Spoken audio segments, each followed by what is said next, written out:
झांसी की प्रेस और अपनी पार्टी के नेताओं का बहुत धन्यवाद और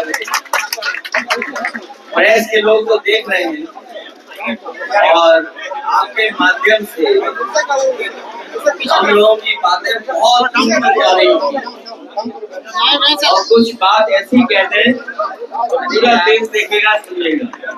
आज ये पावर है मोबाइल की, आपकी या टेक्नोलॉजी की पावर है। मैं आपका धन्यवाद देता हूँ। बहुत सारे कार्यकर्ता जो मेरे बाहर खड़े हैं, पार्टी के जिम्मेदार नेता कार्यकर्ता, मैं सभी लोगों का बहुत बहुत आभारी हूँ उनके स्वागत का, उनके आने का और लगातार समाजवादी पार्टी की आवाज, बीजेपी की आवाज को मजबूत बनाने के लिए धन्यवाद देता हूँ। मुझे झांसी आने का मौका मिला है। हालांकि जिस चुनाव में हम और आप लोग मिले थे, उस चुनाव में वो परिणाम नहीं आया जो हम लोग चाहते थे। इंडिया गठबंधन के हमारे प्रत्याशी, कांग्रेस के प्रत्याशी जैन, उन्हें हम सबने मिलकर के पूरा समर्थन दिया था।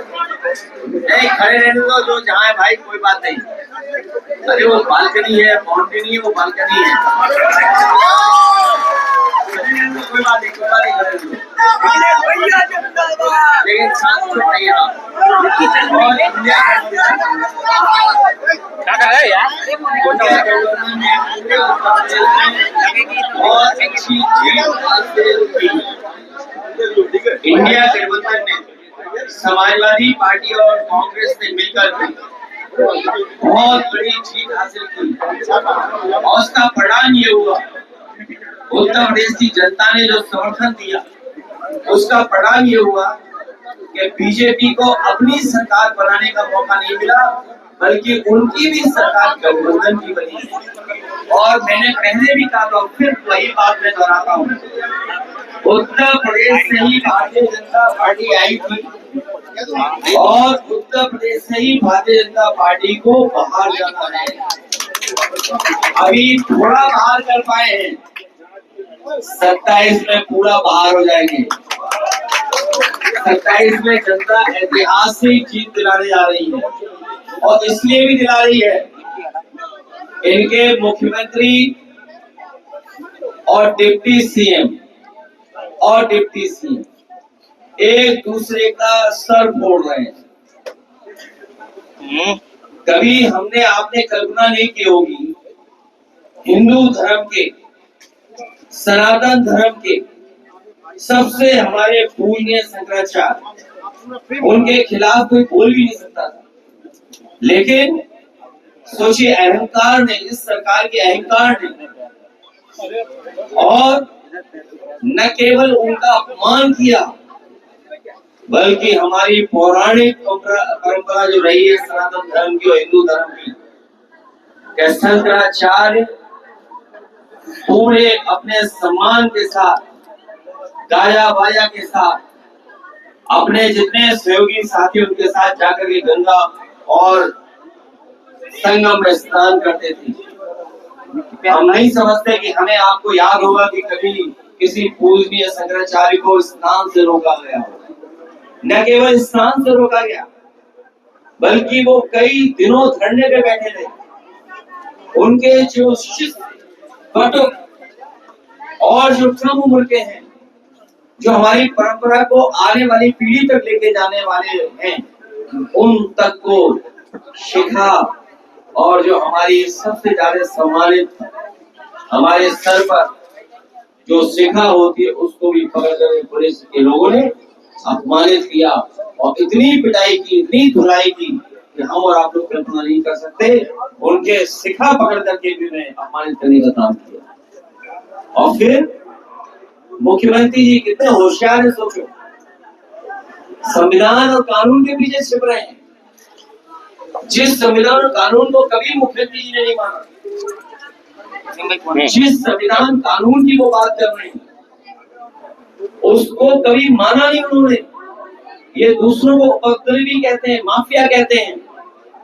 लेकिन 2017 के बाद अगर उन्होंने अपने मुकदमे वापस नहीं ले लिया होते और जो उन्होंने इलेक्शन कमीशन को दिया है अपना एफिडेविट, अगर एफिडेविट को हम देखते हैं तो अभी तक का इतना उपद्रवी कोई मुख्यमंत्री नहीं बना, इतने मुकदमे भी किसी मुख्यमंत्री में नहीं रहे जितने मुख्यमंत्री पर मुकदमे हैं। उन्होंने अपने मुकदमे वापस लिए। और जो लोग माफिया और कानून व्यवस्था की बात करते हैं, बांदा आपका दूर नहीं है। बगल के बांदा में स्क्रैप माफिया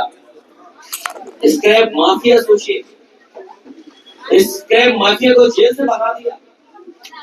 वो अलग बात है, कन्नौज में हमारे कंबल से 2 अपराधी भाग गए। उस समय पुलिस स्टेशन बना रही थी। हमने इसलिए नहीं बोला उनके लिए कि बेचारे पकड़े जाते, कंबल पकड़ करके जेल से भाग के बताओ। और उसी भागने को देख करके अधिकारियों ने मिलकर के स्क्रैप माफिया को बांदा से भगा दिया। और सुनने में आता है बांदा से ऐसा रूट बताया नेपाल का कि जाओ नेपाल, वहां से हवाई जहाज पकड़ना, देश छोड़ के चले जाओ। और जो लोग स्मार्ट सिटी की बात करते हैं, नोएडा में आपने देखा, एक पिता चिल्लाता रहा, एक बेटे ने फोन किया पुलिस को, एक मोबाइल की रोशनी दिखाता रहा और डूबता रहा। पुलिस के लोग पहुंचे, तमाम अधिकारी पहुंचे, लेकिन कोई उस पानी में नहीं उतरा। 2.5 घंटे तक वो इंतजार करता रहा, कोई उसकी जान बचाएगा, लेकिन पुलिस के लोग नहीं कूदे उसमें। वो इसलिए नहीं कूदे क्योंकि पानी बहुत ठंडा था और बेचारे उसकी जान चली गई।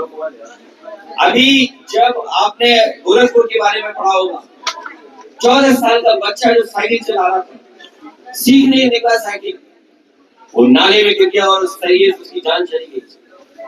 अभी 14-16 साल की केवली के साथ क्या हुआ गोरखपुर में? ये तो कहते हैं कि हमने 1 डिस्ट्रिक्ट 1 हॉस्पिटल मेडिकल कॉलेज बनाया है। जिस गोरखपुर में समाजवादी सरकार में एम्स के लिए जमीन दी गई, एम्स बन गया वहां पे, मेडिकल कॉलेज, उसको भी सुविधाएं दी हम लोगों ने, लेकिन 19 लोगों की आंख चली गई वहां। 19 लोगों की आंख चली गई। ये गोरखपुर है, सोचो आप। वो गोरखपुर नहीं है, वहां पे गोरख धंधा चल रहा है। और गोरख धंधा मैंने कई बार बोला, एक सड़क बनाई है जो एक्सप्रेस वे नहीं लगती है, कहते हैं एक्सप्रेस वे का लिंक है, ये गोरखपुर लिंक है। और वो लिंक क्या बनाया उन्होंने?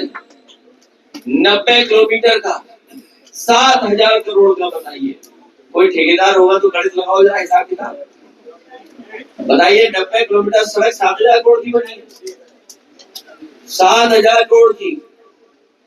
कोई ठेकेदार अगर नया ठेका पाए, छोटा ठेका पाए, अगर वो मोटरसाइकिल लेके आए तो हम समझ जाते हैं छोटा काम कर पाइए। कोई छोटा ठेका मिला है, बड़ी गाड़ी लाएगा तो लगता है बड़ा ठेका मिला है। लेकिन बीजेपी के लोगों को जिनको ठेका मिला है, जिन्होंने एक्सप्रेस वे बनाए हैं, बुंदेलखंड तो देखा होगा आपने,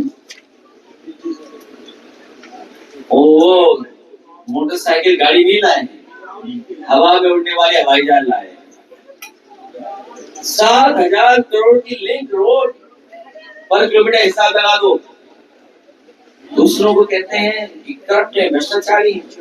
10 साल से तो सरकार ही नहीं है, किसकी सरकार है? और